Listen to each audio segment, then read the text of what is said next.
This video is brought to you by patreon.com/worsttake. Get access to exclusive live streams and Discord servers, on-screen shoutouts, and early access to some videos when you join now. Help make sure that we can continue to make content like this by supporting the Patreon. Links are in the description down below.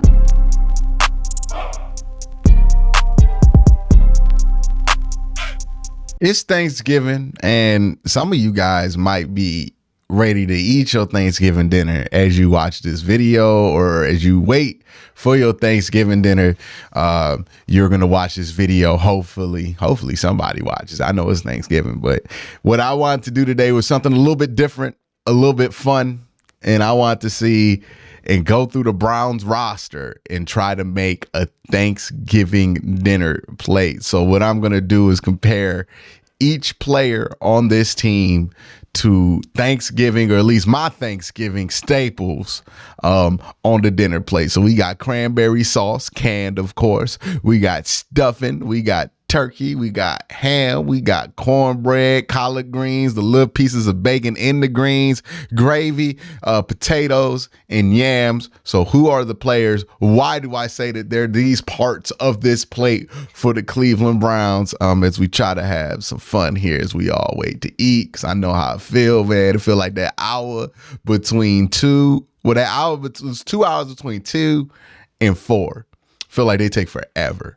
Right, so let's get into it, man. Cranberry sauce canned. Who is the cranberry sauce can? Now, I'm gonna keep it real with you. I like the cranberry sauce with the ridges on the side. I don't like the real stuff.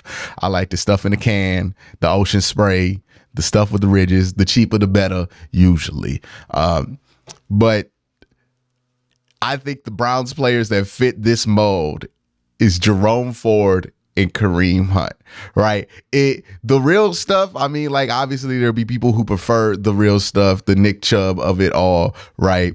And most Browns fans would, but you know what? Jerome Ford and Kareem Hunt, just enough, baby, just enough. Get out that can, plop it on that plate, slice it up a little bit, and run game wise, you're missing out on some things, but you got enough to get by. Say you got cranberry sauce, ain't nobody gonna say nothing, right? That's why they the cranberry sauce of it all. And feel free to give your thoughts in the comment section below if you'd be so gracious to do that.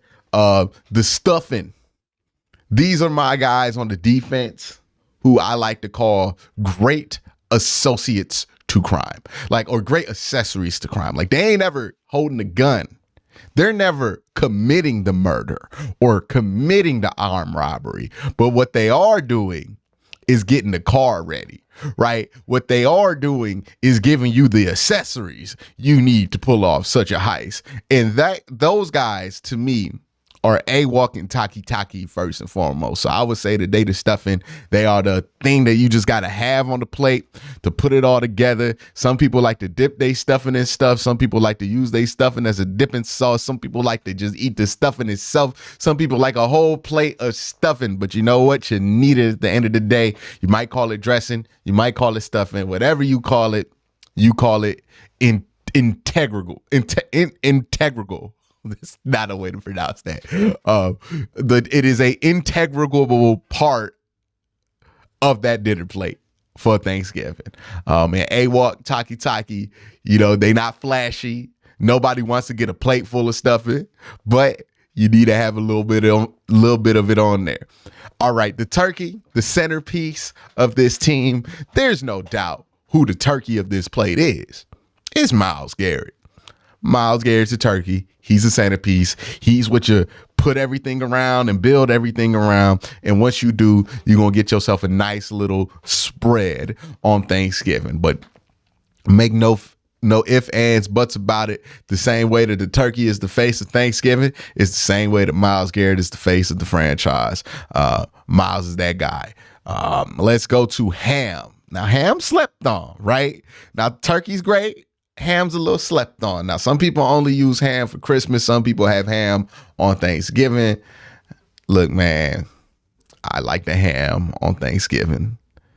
And the ham of this team is Zadarius Smith, is Dalvin Tomlinson, and Mo Hurst, because they're great alternatives to the turkey. Like if you don't like turkey, you think it's too dry, it ain't hitting that spot for you, you can always turn to the ham. You see what I mean? You see, right? Miles getting doubled. There's too many people fighting over the turkey. You ain't getting no dark meat. So now you don't feel like you want the turkey anymore. What you gonna do? You gonna slide over to that ham and you know that you're gonna get a good piece, right? Because ain't no bad piece of ham. It ain't no bad piece. This bad piece is a turkey. Ain't no bad piece of ham. It's a great alternative. It's always there. It's pretty reliable. And it's the support to the turkey, right? Like it helps lift the turkey up. Now, what helps lift the ham up? The little pineapples on the ham. And I ain't forget about Obo Okoronkwo, because Obo Okoronkwo is the pineapples on the ham. This is such a goofy video, but he's the pineapples on the ham. He's the piece that you put on top. And like, if you just threw out Zadarius Smith, Dalvin Tomlinson, and Mo Hurst out there with no Obo Okoronkwo, it be straight. It's still ham, but it don't feel like Thanksgiving ham. You know what I mean? Like it just feel like you about to put that shit on a sandwich, but you put that pineapple on it. You get that pineapple roasted, baked on there, like that perfect little texture on it. Well, now you got yourself some Thanksgiving ham. Maybe you go with the pineapple slices. Maybe you go with the pineapple round. Some people go with the natural cut pineapple. I mean, like a lot of people do it a lot of different ways, but either way, it's still fire, and it's what makes the ham a Thanksgiving dish, right? You can try to make it Thanksgiving without the pineapple, but you need the pineapple. That's what Obo Okoronkwo is, right? Without Obo, the whole defensive line, like it's straight without Miles, but Obo takes it from straight to, yeah, that's what I'm talking about. That's what I'm talking about. All right, the cornbread of the Cleveland Browns. That's DeJuan Jones. You know what I mean? Like DeJuan Jones takes up all that space on that offensive line and he holds it down. Like if you got a gap in the offensive line, it's cool. DeJuan Jones gonna hold it down for everything else. And that's the same thing that cornbread is at Thanksgiving. If you have a gap in your roster, well, in your spread, right? Nobody brought no mac and cheese, nothing like that. You ain't got that. Okay? It sucks, but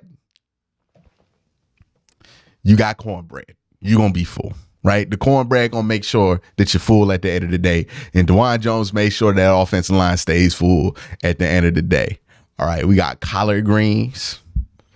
And this is Martin Emerson, Greg Newsome, and Denzel Ward, right? And this is obvious. The collard greens, not everybody loves collard greens, but everybody loves collard greens, right? Like you don't like collard greens when it's not time for, I don't want to speak for everybody because some people just eat collard greens on a regular basis. And I don't think that's weird at all. But collard greens, they're a staple dish, especially if you come from a more soulful household that likes to do soul food on Thanksgiving. The collard greens are very important. Now, also what is very important to the collard greens is little pieces of bacon that you like to slip in there. Now, it might be turkey bacon if you don't eat swine, but still little pieces of bacon in there. And the little pieces of bacon in the greens, that's my man Grant Delpit. You know what I mean? Like the collard greens can be fire, well roasted. You got that butter in there, but if you ain't got the bacon, then we gonna look at you like, why you ain't finished the greens, right? The same way that like Martin Emerson's dope, Greg Newsome's dope, Denzel Ward's dope. You just throw them out them by themselves. They pretty good, but sometimes a play don't get finished. Greg Newsome come in, I'm not Greg Newsome. Grant Delpit come in, now the play's finished. You know what I mean? Now the play's finished. We ain't worried about the tight end all year. Shout out to the guy, Grant Delpit. He's the little pieces of bacon, the piece that puts this whole secondary together. The gravy, I mean, dog, it's D-Hop. And nobody is the gravy like D-Hop. D-Hop, you just pour a little D-Hop over your plate, you're going to be straight. Yeah, offense a little funky, right? Maybe the turkey ain't on point. Maybe the ham a little off. You know what I mean? You ain't got much going on that offensive side. Throw that gravy on it, you be all right. That's what D-Hop is. He the gravy of the team. The potatoes ain't that good. Throw some gravy on it. You know what I mean? The mac and cheese ain't fire. throw some gravy on it. That's what it is. Speaking of mac and cheese, the mac and cheese of the Cleveland Browns has been the quarterback position. Now, some of y'all might go, oh my God, is he saying mac and cheese is terrible? No. Here's what I'm saying. Mac and cheese, more than almost any other thing on the Thanksgiving plate, is strictly, its value is strictly tied to who's cooking the mac and cheese, right? Like other things, it might matter who cooks it, right? Potato salad, if you do that, collard greens, like that. Yeah, it kind of matters who cooks that.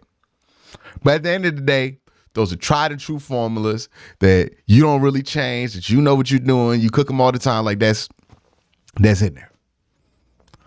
But that mac and cheese, hey, can't everybody just bring the mac and cheese?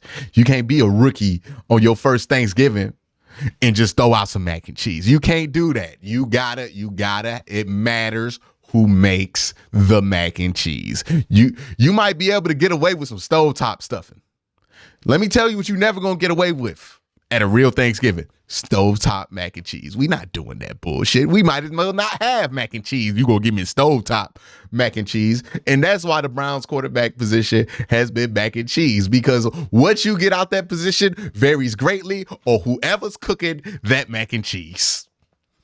And the good news for the Browns is that Kev cooking that mac and cheese, and Kev got a nice little formula that, hey, look, if the ingredients ain't there, he gonna still be able to make something with it. And I think that's what they've been able to do. Kev cooking that mac and cheese, that's what the mac and cheese is. That's what Kev is to the team. That's what the quarterback position has been to the team. That has been the mac and cheese of it all.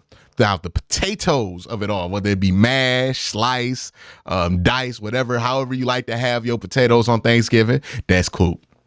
Right? Hearty, healthy. You know that he gonna be there. Coop is the potatoes, and the yams, you know, the sweet potatoes. That's David and Joku, right? Similarly reliable, just a little bit more sugar on it. And that's what David and Joku is to this team. But that's my Thanksgiving plate for the Cleveland Browns. Let me know what your plate looking like for the Cleveland Browns down in the comment section below. Y'all have a great day. Have an even better night. Happy Thanksgiving. Eat good, live good, sleep good. Y'all know what it is.